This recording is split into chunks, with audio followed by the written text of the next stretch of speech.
Hello and welcome to my channel Biryani Mishti and more. How are you guys doing? I hope you're well, and if not, I hope things get better for you soon. Today I'm back with another traditional recipe from the Bengali cuisine known as Patishapta. This dish is made for the occasion of Sankranti or rice harvest festival with rice flour.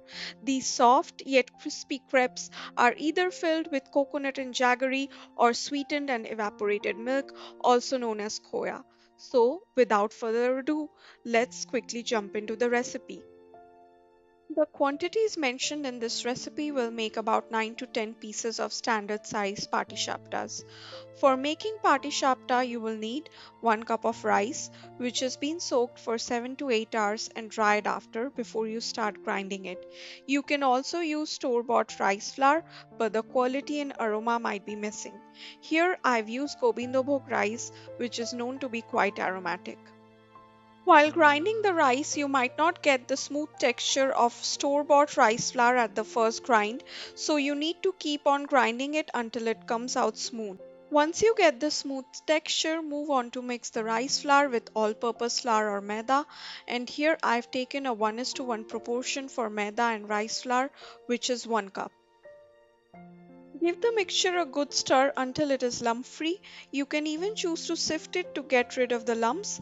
Then move on to add 1/3 cup of suji or semolina to this mixture, which will help in adding crispiness to the crepes. Then we'll add about 2 tablespoons of sugar. I'm adding confectioner's sugar here to avoid lumps and a pinch of salt to the flour. You can adjust the sugar level according to your taste. If you want your crepes alone to be significantly sweet, then you can add 2 additional tablespoons of sugar.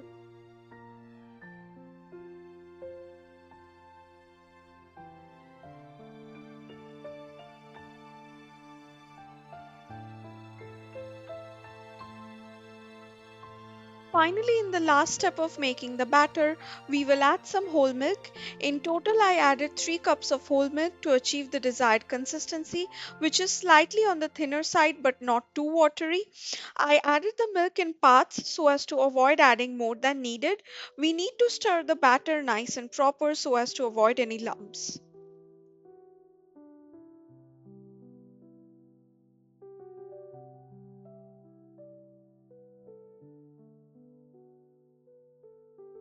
Moving on to the filling, I have taken an aluminium kadhai here, but any kind of non-stick pan which is deep enough will do. We need 2 cups of shredded coconut and 200 milliliters of jaggery for the filling. I've used date palm jaggery, which is in liquid form usually, but you can take any kind of jaggery that has lower levels of adulteration. Also, you can add more jaggery than mentioned if you want the filling to be extra sweet. The amount I mentioned will result in a filling which is somewhere between a sandesh and a jalebi in the sweetness meter. Not too sweet, not less sweet.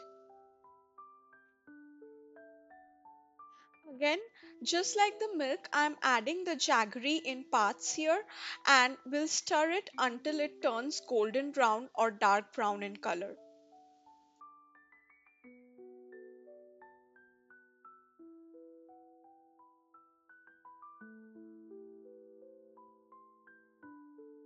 Then I'm adding about 4 to 5 crushed cardamoms here for the aroma. You can avoid this if you do not like the aroma of cardamoms. However, they do add a nice touch to the filling. Next, we will try to give a shape to the filling so that it doesn't move around too much within the crepes. For this, divide the coconut filling into small parts and stuff it using your hands or palms just like you would do to make a coconut laddu. Greasing your palms with a bit of oil helps in this process. Well, you don't actually need it to be as tightly stuffed as a laddu, but then the stuffing shouldn't be falling apart completely. I tried to stuff it as much as I could.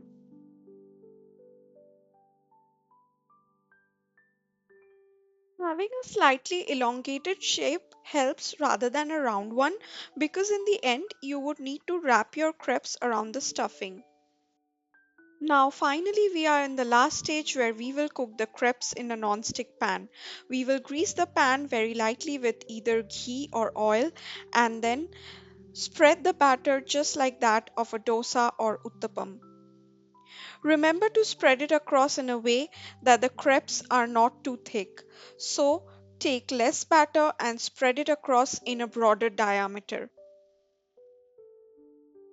As you can see, since this is my very first Patishapta, it is not perfectly round.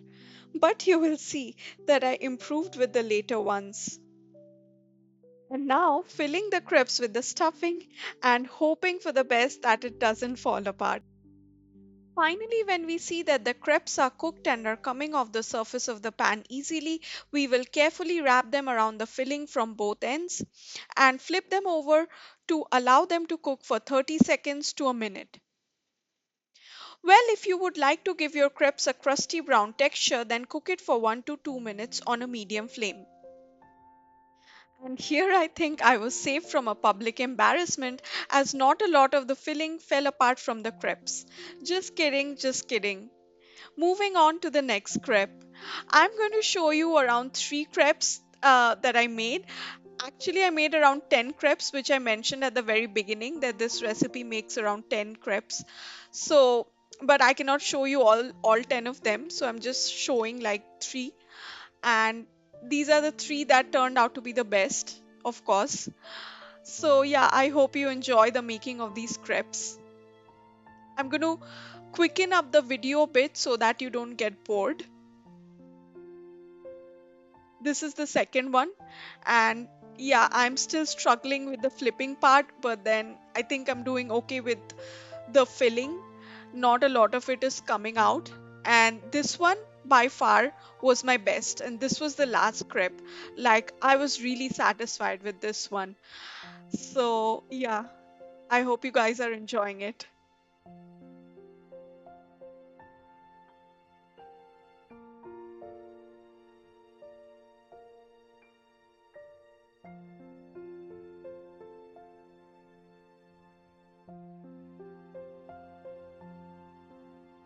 So that was it, guys. That's all you need to do for making party shaptas. I gotta say, as a first timer, I was pretty impressed by the party shaptas that I made. You can enjoy them as a dessert after a meal or just like an evening snack. I personally like to drizzle a bit of jaggery on top of them before enjoying them, but that is completely optional. If you like this video, then do not forget to like and subscribe to my YouTube channel, Biryani Mishti and more. Also, do comment down below to let me know your thoughts about this recipe. Bye bye.